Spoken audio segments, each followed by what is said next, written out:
Okay, welcome back to Second 10, video 27, management mindset and microbes. Today, automatic feeders.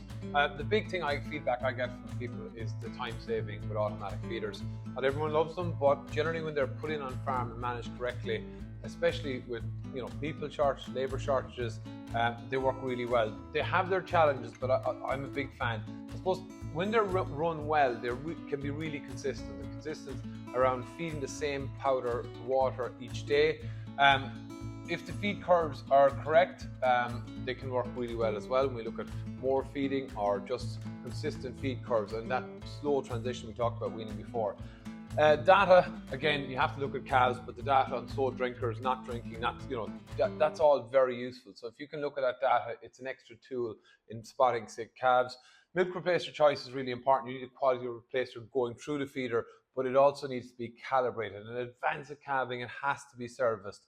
Because all the calves are going to one teat, teat management is critical that we look after these teats. Now, when we look at teat management, having just regularly checking teats, changing them, having a routine around having spare teats, having the right diameter, it can be different diameter teats. That's something you need to talk to your own milk or automated feeder company about. But the calf is working to get to feed. They're not slug feeding.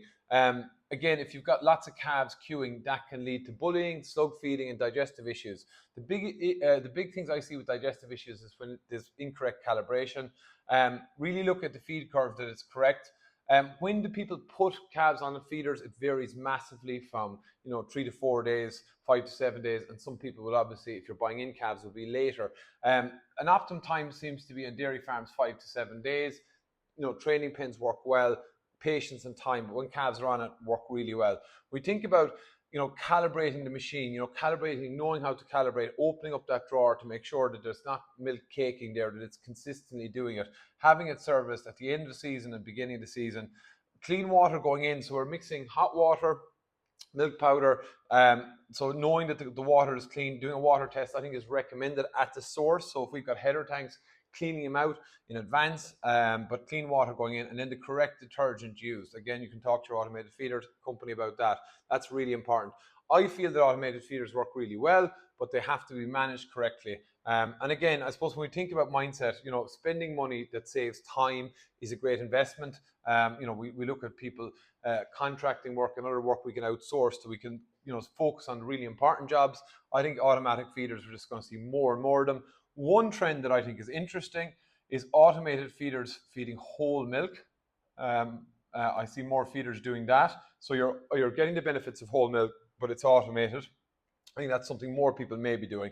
Microbes, Precision Microbes tip today. Precision Microbes Unique Liquid Pro and Postbiotic is an ideal product to go into automated feeders because you have the challenge of the calf going from whole milk to milk replacer. You have that challenge of all the calves going to one teat. Digestive issues can be more of a challenge.